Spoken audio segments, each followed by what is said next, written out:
नमस्कार दोस्तों, मैं रजनी आप सभी का आपके अपने चैनल में हार्दिक स्वागत करती हूँ। आशा करती हूँ आप सभी स्वस्थ होंगे, व्यस्त होंगे, मस्त होंगे। दोस्तों, आप सभी को वसंत पंचमी की हार्दिक शुभकामनाएं। वसंत पंचमी को माघ पंचमी भी कहा जाता है। इस बार वसंत पंचमी का त्यौहार 26 जनवरी को मनाया जा रहा है, इसीलिए आपको गणतंत्र दिवस की भी हार्दिक शुभकामनाएं।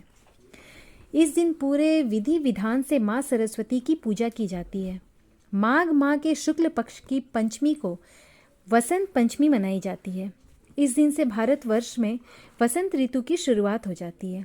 तो आइए जानते हैं आखिर वसंत पंचमी के दिन सरस्वती माँ की पूजा क्यों की जाती है। लेकिन वीडियो शुरू करने से पहले हमेशा की तरह अगर वीडियो पसंद आए तो इसे एक लाइक ज़रूर दीजिएगा, और अगर आप इस चैनल पर नए हैं तो प्लीज़ इसे सब्सक्राइब कर लीजिए। तो आगे बढ़ते हैं। हिंदू मान्यताओं के अनुसार वसंत पंचमी के दिन ही वाणी और विद्या की देवी सरस्वती जी का जन्म हुआ था। यही कारण है कि हर साल देवी सरस्वती की जयंती के रूप में वसंत पंचमी का त्यौहार मनाया जाता है। हिंदू उपनिषदों की एक कथा के अनुसार भगवान नारायण और शिव की आज्ञा से ब्रह्मा जी ने सृष्टि और जीवों की संरचना की। लेकिन संसार सृजन के बाद ब्रह्मा जी अपनी संरचना से संतुष्ट नहीं थे, क्योंकि संसार का सृजन तो हो गया था, लेकिन संपूर्ण संसार मौन के सागर में डूबा हुआ था। कहीं कोई ध्वनि नहीं थी, जिसके कारण ब्रह्मा जी को अपनी संरचना अधूरी लग रही थी। इसी कमी को दूर करने के लिए तथा इस गंभीर समस्या के निवारण के लिए ब्रह्मा जी ने भगवान विष्णु की उपासना करनी शुरू की। ब्रह्मा जी द्वारा स्तुति करने पर भगवान विष्णु प्रकट हुए और ब्रह्मा जी ने उन्हें अपनी सारी समस्या बता दी। भगवान विष्णु ने ब्रह्मा जी की समस्या के निवारण के लिए आदि शक्ति दुर्गा का आवाहन किया और देवी आदि शक्ति प्रकट हुई। ब्रह्मा और विष्णु जी के निवेदन पर आदि शक्ति देवी दुर्गा के शरीर से श्वेत प्रकाश का भारी तेज उत्पन्न हुआ, जिससे उनके एक नए स्वरूप का जन्म हुआ। देवी आदि शक्ति दुर्गा का यह स्वरूप श्वेत वर्ण वाली चतुर्भुजी देवी का था, जिनके एक हाथ में वीणा और दूसरे हाथ में वर मुद्राएं सुशोभित थी, जबकि अन्य दोनों हाथों में पुस्तक और माला विराजमान थी। देवी ने अपने वीणा की मधुर नाद से संसार के प्रत्येक जीवों को स्वर प्रदान किया। देवी के वीणा की मधुर नाद से ही संपूर्ण विश्व में कोलाहल भर गया। जल धारा से कल कल की आवाज़ें आने लगी और हवाओं में सरसराहट आ गई। देवी के इस उपकार पर ब्रह्मा विष्णु और सभी देवी देवताओं ने मिलकर उन्हें प्रणाम किया और उन्हें स्वर और वाणी की देवी सरस्वती की संज्ञा दी गई। तब आदि शक्ति दुर्गा जी ने ब्रह्मा जी से कहा कि वह देवी सरस्वती को अपनी पत्नी बना ले। इसीलिए देवी सरस्वती को ब्रह्मा जी की पत्नी माना जाता है। एक दूसरी कथा के अनुसार जब सृष्टि के निर्माण का कार्य भगवान विष्णु ने ब्रह्मा जी को दिया, उस समय हर तरफ उदासी का वातावरण देख भगवान विष्णु ने ब्रह्मा जी से इसको दूर करने का उपाय मांगा। फिर उन्होंने श्री विष्णु जी के कहने पर कमंडल में जल भरकर धरती पर छिड़का। जल छिड़कने के बाद वहाँ एक सुंदर 4 भुजाओं वाली देवी उत्पन्न हुई, जिनके हाथ में वीणा थी। चेहरे पर अद्भुत तेज लिए माँ ने ब्रह्मा जी को प्रणाम किया। इस प्रकार वह ब्रह्मा जी की पुत्री कहलाई, जिसने धरती के जीवों को वाणी प्रदान की।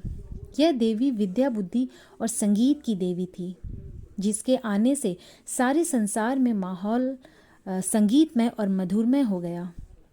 उन्हें देवी सरस्वती के नाम से संसार में जाना जाने लगा। यही कारण है कि वसंत पंचमी का दिन देवी सरस्वती के जन्म दिवस के रूप में धूमधाम के साथ मनाया जाता है। आज के दिन लोग माता सरस्वती की पूजा करते हैं और अपने घरों में सरस्वती यंत्र की भी स्थापना करते हैं।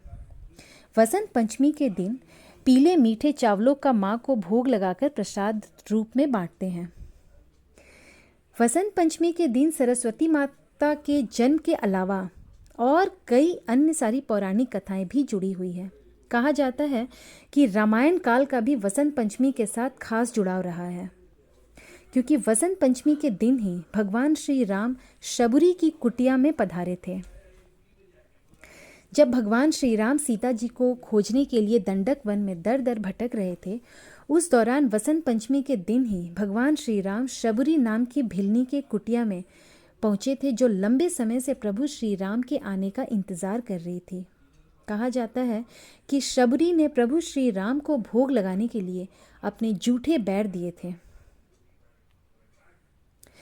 कहा जाता है कि शबरी ने खट्टे बैर निकालने और मीठे बैर को चुनने के लिए बैर को जूठा कर दिया था, जिसे प्रभु श्री राम ने बड़े प्रेम से स्वीकार किया। भगवान श्री राम दंडक वन में शबरी की कुटिया में जिस शिला पर बैठे थे, आज भी उस शिला की पूजा की जाती है। इसके अलावा यह भी कहा जाता है कि भगवान श्री कृष्ण ने एक बार देवी सरस्वती को यह वरदान दिया था कि हर साल बसंत पंचमी को उनका पूजा किया जाएगा। तभी से हर बार वसंत पंचमी की तिथि पर माता सरस्वती की पूजा की जाती है।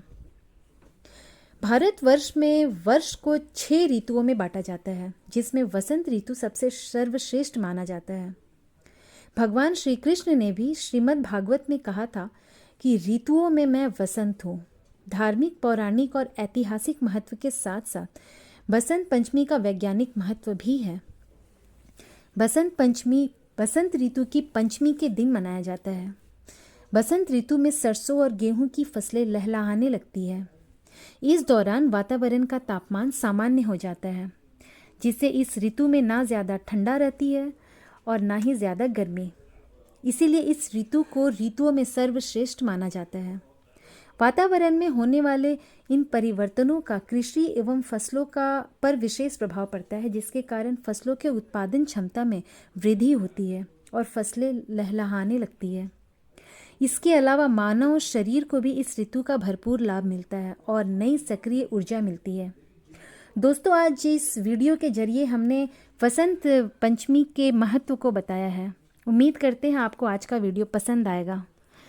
तो मैं फिर आऊँगी एक नए वीडियो में एक नई कहानी के साथ। तब तक आप खुश रहिए, प्यार बांटिए, अपने आसपास के लोगों को खुश रखिए। जय श्री राम।